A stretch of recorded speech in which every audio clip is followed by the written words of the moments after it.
Do you find yourself with your partner in a pattern where you are desperate to know if they are telling you the truth and you are doing everything? You're being so honest yourself. You're really, really trying to get the kind of authentic truth from them. And everything that you do, everything that you ask, it feels like it's getting worse, that you don't find any kind of certainty in what they're saying, that it feels like they're prevaricating, that they're not being honest. And you're trying everything. You're pushing and you're pushing and you're pushing to get to the actual truth. Equally, do you find if you are the partner who is in this position and being asked the truth, do you find that you're stuck in a pattern where no matter what you say, it's not enough? It doesn't feel that your partner is understanding you. You're trying so hard to reassure them, to make things better. And it feels like you're digging a hole deeper and deeper each time you say something. You may very well have found that in order to try and smooth things over, you're finding yourself lying to try and appease your partner, which of course, actually, unfortunately, makes everything worse. So this is a particular pattern. I call them attachment traps that you will find if you have an insecure attachment. Very often what I'm saying is that someone with an anxious attachment has the kind of the testing pattern, and someone who has an avoidant attachment has the confabulation pattern. That's the pattern of lying. And this is really, really difficult if you have it. So if this is something that you're resonating with, I hope that this video will be useful for you. What I'm going to look at is where this pattern comes from, why it's so exasperating, why it's so difficult for people, and also what to do about it if you're recognizing yourself in either one or both of those roles. You know, you may be recognizing yourself in one role, you may be recognizing your partner in a role. Now, the reason that we get into this particular pattern is if you have the testing pattern, in some key way in childhood, you will have experienced a betrayal, something where your lack of trust has been activated because of a very difficult situation. Now, obviously, you may be well aware of that. It may also be activated in relationship, that perhaps a partner has betrayed you, and therefore you have this feeling of, I'm frightened of it. I'm really frightened of betrayal. I do not want to experience that again. So I must make sure that I am prepared. So I need to have certainty in relationship. You know, I might be catastrophizing in relationship if I have this pattern. I might be ruminating. I might be kind of going over and over things, just kind of really worried that something will go wrong.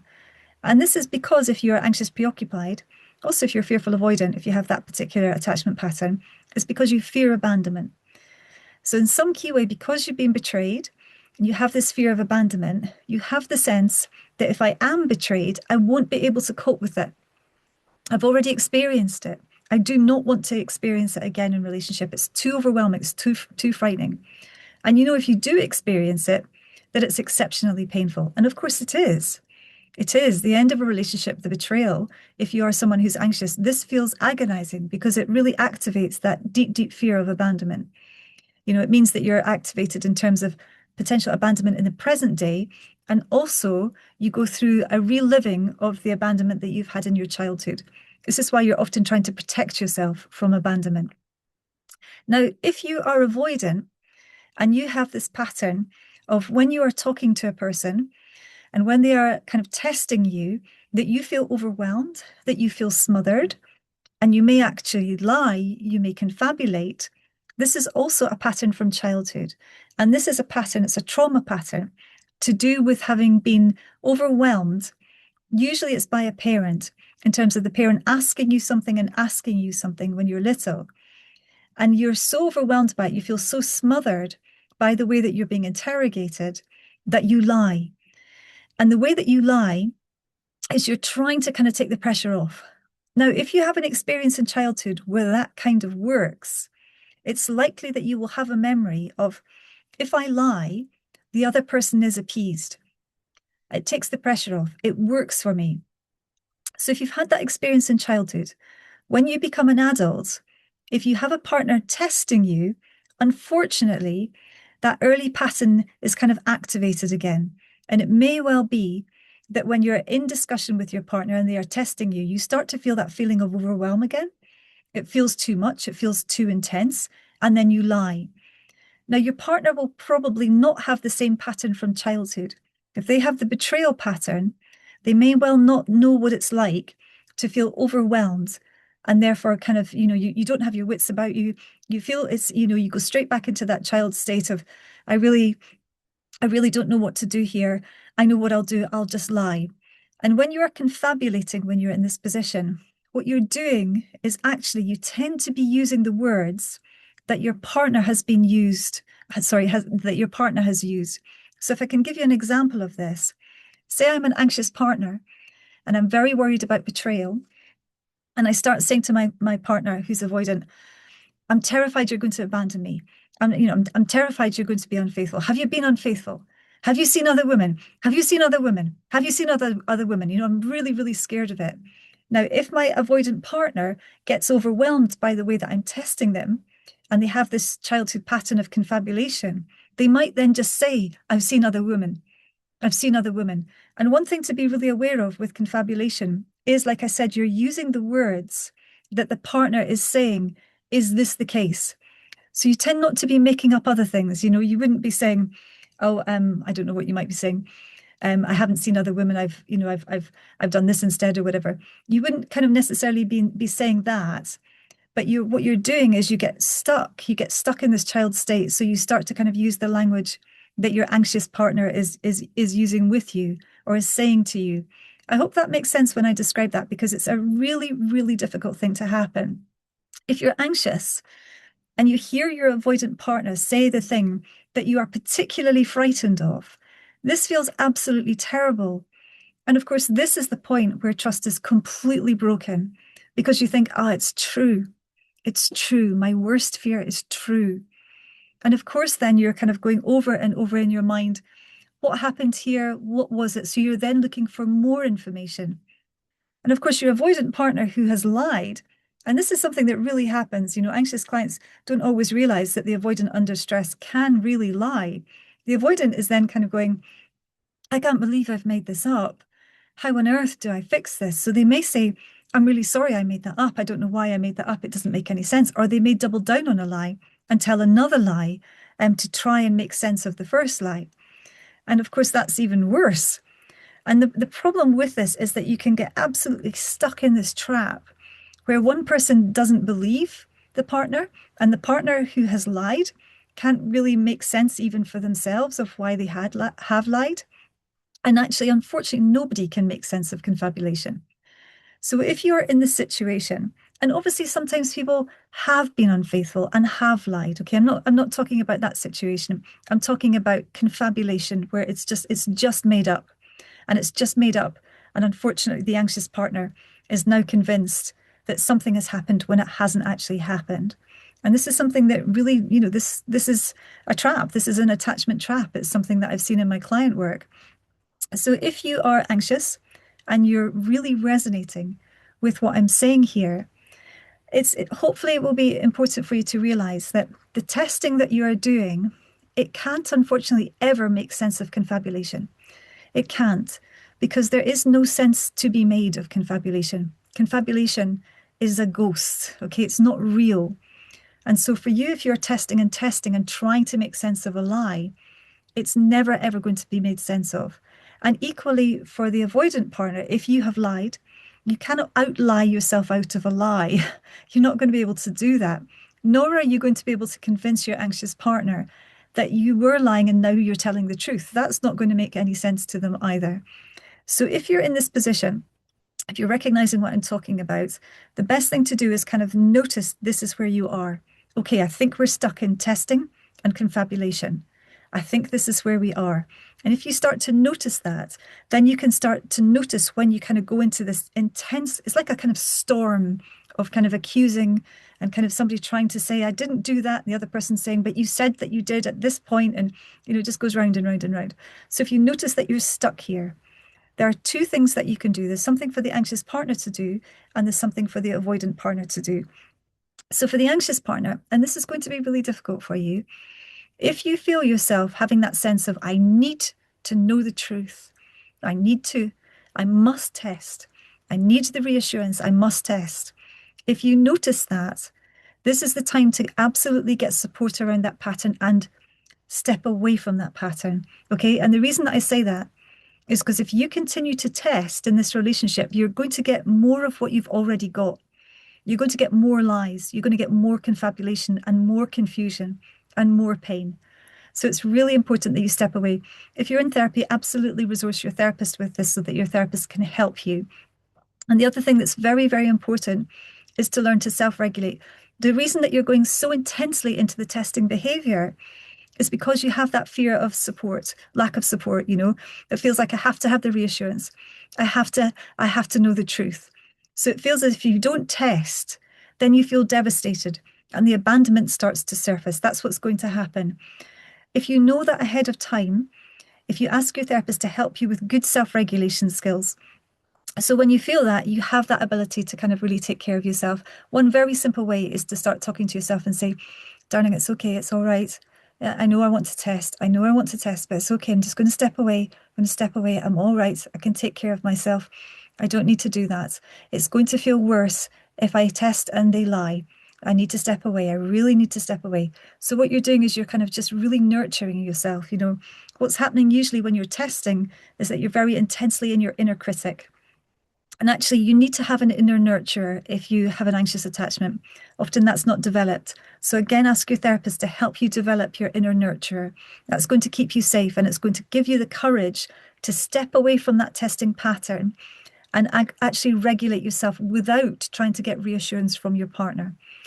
And if you are the avoidant in this position, it's really important that when you feel the overwhelm, when you feel that terror, and it's a very visceral feeling for you of like, I'm trapped here.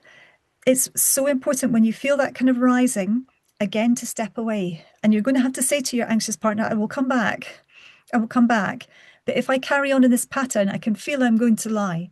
And you can start to kind of discern when you're going to lie, because it feels when you're going to lie when someone puts so much pressure on you that it activates what happened to you in childhood. And you feel like a child again and you just make up a story. So when you're experiencing that, you really have to say, like I said, to your anxious partner, I need to take a step back here. I don't want to lie. I don't want to make anything up. I want to be honest and truthful with you. And if I stay in this position, if I stay in the kind of testing, I don't know what I'm going to say. So I'm removing myself. Remove yourself, okay? Calm yourself down. Calm yourself down. You're okay. You're all right. You're an adult. It's okay. You're not back in that child place. You're okay. You're going to be all right. You really are. And you can be honest. And if you can, just really, really soothe yourself. Really let your nervous system kind of calm down, because it can be so activating when you feel that you're being interrogated. And it's that feeling of interrogation that kind of activates that terror response that you have. So I hope that makes sense in terms of just like literally sort of stepping away from it. If you continue on with the testing and the confabulation, unfortunately, you literally are stuck in that trap and you can be there for a long, long time. And you're probably aware, if you're anxious, that being in that trap, it means that you feel more and more that you need reassurance, reassurance, reassurance. The reassurance doesn't last for very long. And you can feel yourself that your confidence is decreasing. And the reason that your confidence is decreasing in this situation is because you're not self-regulating. And usually it doesn't occur to anyone who's anxious, if they're in the testing pattern, that, oh, actually, self-regulation could help me feel more confident. It could help me feel better. It feels as if you're only going to get the respite from the reassurance. And the other thing to know, if you are in the avoidant position, that you're kind of longing to give reassurance, that longing of, I want to please my partner. I want her to be okay. Or I want him to be okay. I want them to feel better. Actually, that's not helping.